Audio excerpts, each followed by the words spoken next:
రైతు రుణమాఫీ అది రుణమాఫీ కాదంటూ బీఆర్ఎస్ పార్టీ ఎద్దేవా అయితే చేస్తూ ఉంది.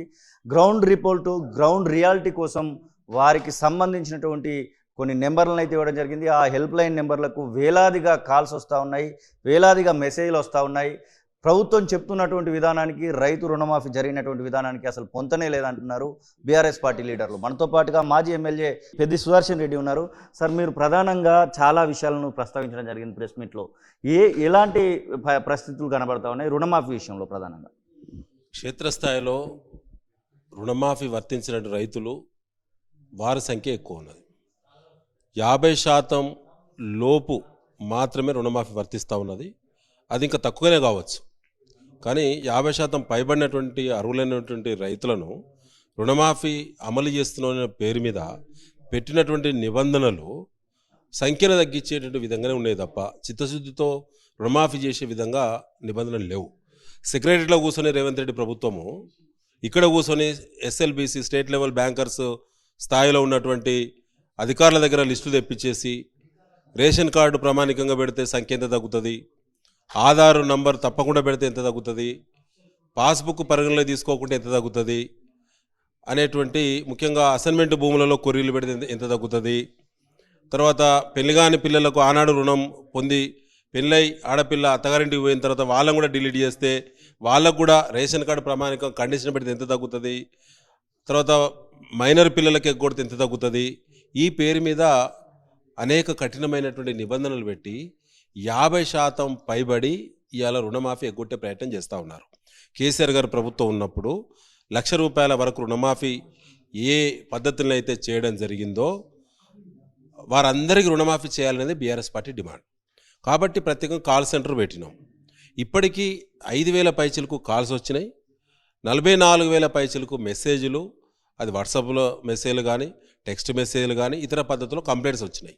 ఆ వివరాలు అవన్నీ కూడా డీటెయిల్స్ అన్నీ కూడా ఇవాళ మరి తెలంగాణ ప్రజల ముందు, రైతుల ముందు ఇవాళ చూపించడం జరిగింది. అంటే ఏ రకమైనటువంటి కంప్లైంట్స్ వస్తున్నాయంటే ఎంత క్షేత్రస్థాయిలో చాలా సిల్లీ ఇష్యూస్. ముఖ్యంగా జనగామ జిల్లాకు సంబంధించి పెద్ది రాజు గౌడ్ అనేటువంటి ఒక రైతు, ఆ రైతుకు సంబంధించి ఆధార్ కార్డులో పెద్ది రాజు అని ఉన్నది, గౌడ్ అనేది ఒకటి మిస్ అయిందా, గౌడ్ అనేటువంటి పేరు లేదు, లేనందుకు తనను అనర్హుడుగా ప్రకటించారు. అంటే ఎంత ఘోరమైనటువంటి పరిస్థితి. ఇవాళ తెలంగాణ ప్రత్యేక రాష్ట్ర ఉద్యమము అనేక కులాల నుంచి, మతాల నుంచి, వారి ఆత్మగౌరవం నుంచి వచ్చింది తెలంగాణ ప్రత్యేక రాష్ట్రం. ఇవాళ వాళ్ళు గౌరవప్రదంగా వారి కులాన్ని ఉద్దేశించే విధంగా చెప్పే విధంగా వారికి చివరగా ఆ కులం పేరు పెట్టుకోవడం ఆనవాయితీ, అది మనం ఒక స్టేటస్గా భావిస్తాం. అలాంటి దాన్ని కూడా అనర్హులుగా పెట్టడం అనేటువంటిది నిజం కూడా చాలా బాధాకరం. తర్వాత ఒక అమ్మాయి విషయంలో అప్పటి ఆధార్ కార్డు చూస్తే మైనర్ ఉందట, మైనర్ ఉంది కాబట్టి అని చెప్పంటే ఇప్పుడు మేజరు, పెళ్ళయింది, పిల్లలైంది, కానీ అనర్హులు అని చెప్పి చెప్పడం జరుగుతూ ఉన్నది. ముఖ్యంగా ఇవాళ మేము అంటున్నాము, రైతు బంధు కేసీఆర్ గారు ఇచ్చారు, దాన్ని ఇవాళ డైల్యూట్ చేసి మేము వస్తే ఎక్కువ ఇస్తాము అని చెప్పి అనేక ప్రగల్భాలు పలికినటువంటి రేవంత్ రెడ్డి ఇవాళ ఎక్కువ డబ్బుల సంగతి తర్వాత రైతు భరోసా పేరు మీద ఉన్న రైతు బంధు ఎగ్గొట్టిండు. లాస్ట్ టర్మ్లో కొర్రీలు పెట్టి 4 నుంచి 5,000 కోట్లు మిగిల్చుకున్నాడు. ఇవాళ రైతు భరోసా పేరు మీద పంటకాలం అయిపోతున్న దిక్కే లేదు.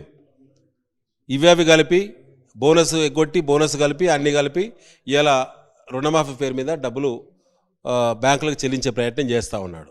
రైతులంతా అమాయకులు కాదు, వాళ్ళకు చైతన్యం ఉంటుంది, అవసరం ఉన్నప్పుడే స్పందిస్తారు. మిగతా వర్గాల లెక్క ఎప్పుడు పడితే అప్పుడు స్పందించారు రైతులు. వారు ఎప్పుడైతే అవసరమో ఏ టైంలో స్పందిస్తే, ఏ టైంలో సరైనటువంటి నిర్ణయానికి వస్తే. అసెంబ్లీ వేదికగా ముఖ్యమంత్రి మాట్లాడుతూ ఉన్నారు, మంత్రులందరూ చెప్తా ఉన్నారు రేషన్ కార్డు ప్రామాణికం అసలే కాదు, కేవలం బ్యాంక్ పాస్బుక్ మాత్రమే అని. మీకు వచ్చినటువంటి వాటిలలో ఎలాంటి? మీ ముందు మేము దీన్ని ఓపెన్గా మేము పెడతా ఉన్నాం. కంప్లైంట్ పేరు, గ్రామము, వారి నంబరు, ఏ కారణం చేత వారికి ఆగిందంటే ఇందులో 60% రేషన్ కార్డు ప్రామాణికంగా చేసి మమ్మల్ని అనర్హులుగా చేస్తున్నారని చెప్పి 60% ఉన్నది.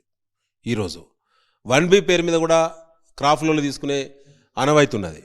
ఒక మాట సూటిగా మీ ద్వారా తొలి వెలుగు ద్వారా అడగదలుచుకున్న ఈ ప్రభుత్వాన్ని, మీకెందుకు సిగ్గు లేదు?